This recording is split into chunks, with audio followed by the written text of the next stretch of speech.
By the way, if you've ever seen Brian's Comedy Central half-hour special, when it first aired, I was rushing home to see it. I didn't have like TiVo, and I was late, and I ran into my apartment, and I turned the TV on, and the special had already started, so there's just this moment in the special, it's like a punchline to a joke as he's talking about masturbating, and then the audience starts cheering, and then he just starts going, yeah, masturbating! But I ran in and I turned on my TV, and it was just Brian standing there, just going, masturbating! Like that image, I swear to God, if I start making movies, I'm gonna sneak that image, like, that'll be on someone's TV in every one of my movies. There'll be him just going, masturbating! Even if I do something set in the year 40,000, like out in space, there will be one monitor with him just he's standing against a blue background. I remember this so fucking clearly, and he's just going, masturbating! Thank you. All right, our next act is really amazing. I'm in the Epstein Files. Listen,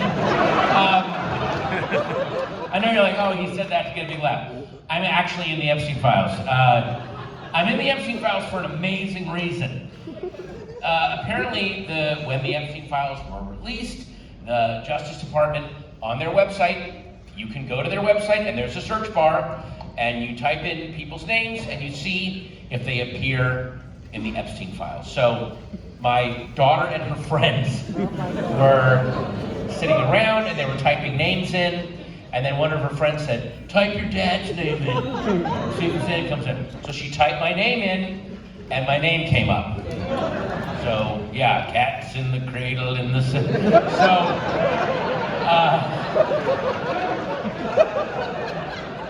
The reason that my name appears in the Epstein Files is because Jeffrey, I call him Jeffrey, is sending out an email to his creepazoid pedo friends and pedo friends, and he's setting up, that sounds like a weird British kid show, pedo friends, hello, welcome to the pedo friends.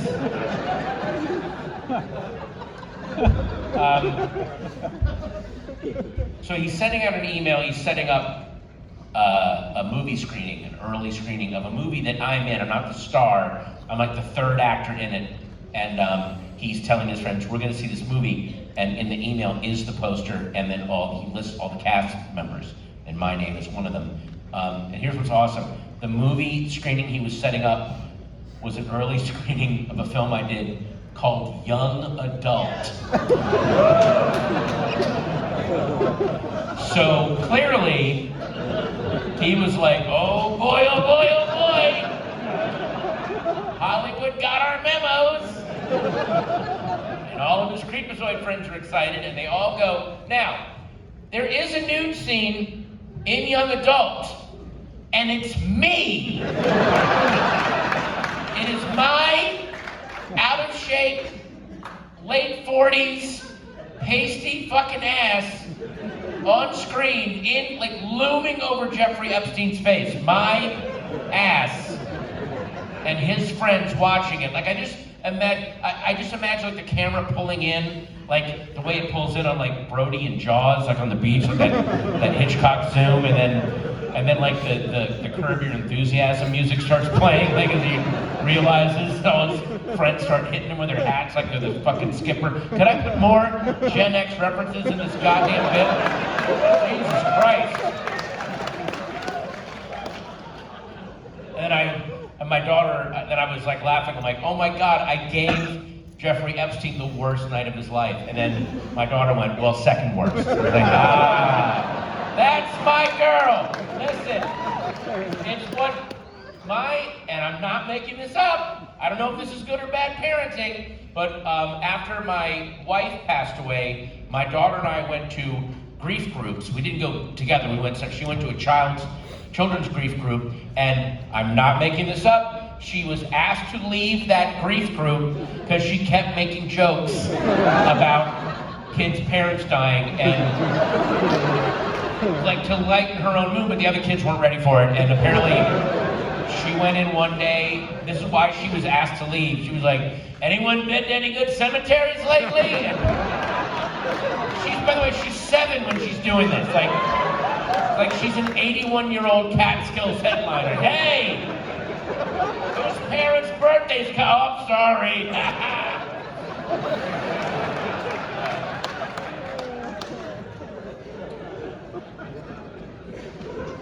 We live in this really sweet little, I live in this sweet little neighborhood in the valley, and I actually know my neighbors. I'm friends with my neighbors. I go for walks every day. We all see each other. I say hi to people. I'm very anti, bunker mentality. I'm not crazy about that. I like to know who's living around me.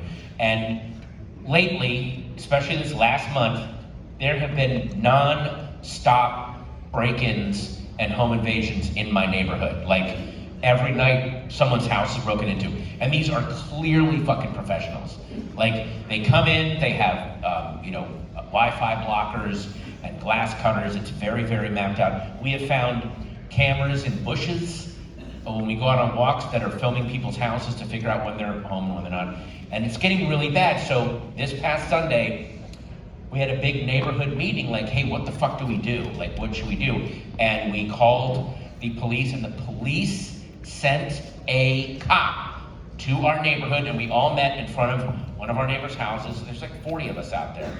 And the cop was there to reassure us as to what the police were going to do about this situation. And by the way, here's how bad it is. Someone's house will get broken into, and then the next night, the house next door gets broken into.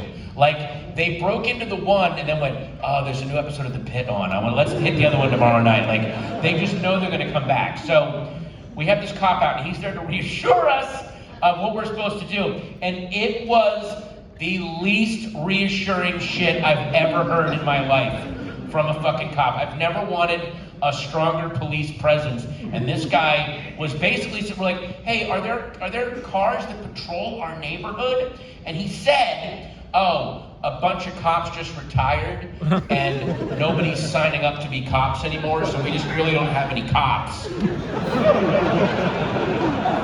It's me and another guy, and we're covering all of the Valley and North Hollywood. So he's just openly saying to a group of people, like, there's just no cops. I don't know what to tell you. There's no cops. You guys see that movie Escape from New York? It's like that now. Like, try to live like that. And then he started giving us home safety tips that were so disheartening. At one point, he said, in your master bedroom, get a small safe, one that somebody can pick up and leave with. Put a heavy rock in it, so that when they move it, it feels heavy. They'll take that safe out to open it somewhere else. Put your valuables somewhere else. Don't put them in that safe. Leave a decoy safe out, and they'll take that. Now, I know, he's saying all this. Now, when he's saying that, what he's also saying is, first off, they're totally going to break into your house, and we're not going to stop it. So what we need you to do is set up some, like, Looney Tunes booby traps, like a fake safe, or maybe paint like a fake highway on your wall. They'll run into it, and they'll bounce back, and they'll be like accordion shaped, and you'll hear them, they'll go, hey. We won't come to arrest them because there's no cops, but maybe you can do something, or I don't know, offer them like a box of candy and it's full of dynamite, or I don't know what you guys can do here. And then he was like, and then he just starts openly going, you should buy dogs, you should buy guns, buy more lights around your house. Like, basically just make your houses into fucking fortresses. And then one of the neighbors, a guy that I like, he's really sweet, he's like a sweet old hippie. He just blurts out, I have a sword in my house. Like, and the cop, instead of saying, why the fuck is there a sword in your house? His reaction is, that's good. You should, if you get a break-in, just come out waving the sword and act crazy. They don't want to deal with people, and if they think you're nuts, that might be a good deterrent. They don't want to deal, so yeah, come out and wave your fucking sword around. So basically, I have to go home and turn my home into a weird JC's haunted house full of, like, weird goblins popping out. And I guess I gotta get a battle axe and a fucking shield. Which I already have because we do role-playing. Listen, here is... I don't really have an ending for this bit. That literally happened this past Sunday. So, to summarize, there's no cops. Make your house scary and confusing. And act scary and confusing. And try to frighten them away. Because once again, there's no cops. We're not coming.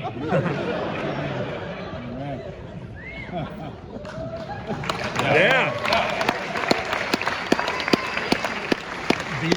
You were right to be very hesitant with that cheering. Like, I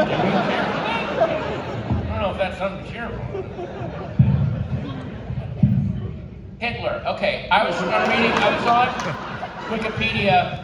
I thought I knew a lot about Hitler, and there was a bunch of shit I didn't know. And here's what I found out. So I knew that Hitler blew his brains out in April of 1945. I knew that part.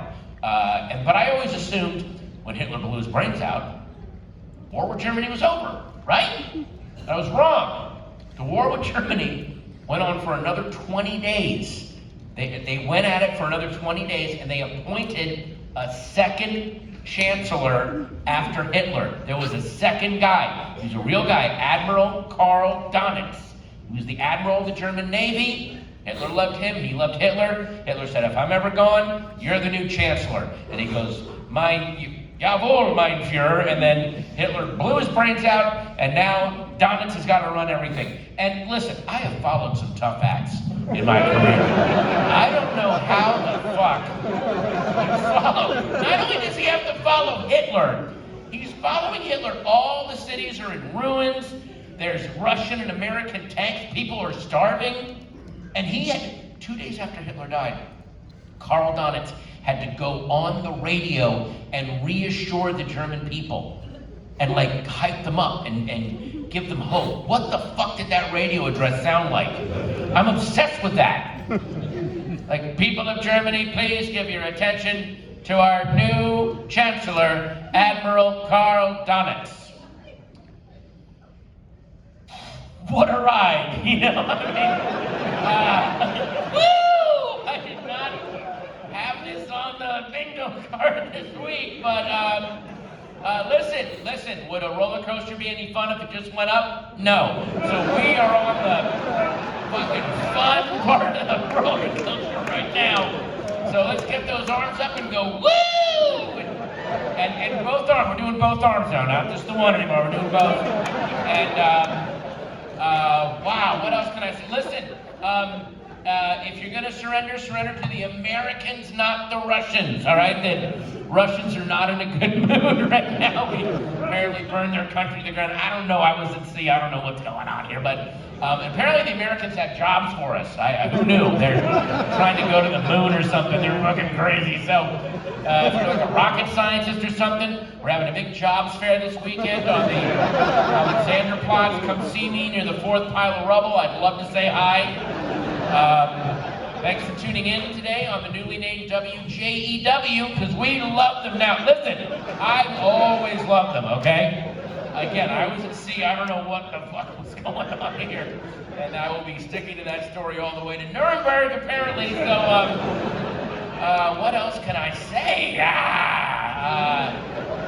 Smiles are contagious. Smiles are contagious. Okay, listen, I'm gonna play us out now. I have a new song from Van Halen, and this is with the new lead singer, Sammy Hagar, because sometimes it's that second lead singer where the band really comes together. Isn't that so often the case? It's that we missed the first guy. Diamond Dave was great, but that second guy comes in and boom, we're off to the races. So, and tune in tomorrow for my morning drive time show, Coffee and Donuts. I cannot wait to take your calls. And yeah, Germany coming back strong. Okay. That was applause-worthy. That was applause-worthy. What am I, Andy Kindler? What am I, Andy Kindler? This is my impression of Andy Kindler as Ben Franklin. Early to bed, early to rise, makes a man healthy, wealthy, and a third thing that you would add in there that I haven't written yet, that would bring it, that would be the kicker. Yeah. I'm gonna get out of here. Listen, thank you so much for coming out. Thank you.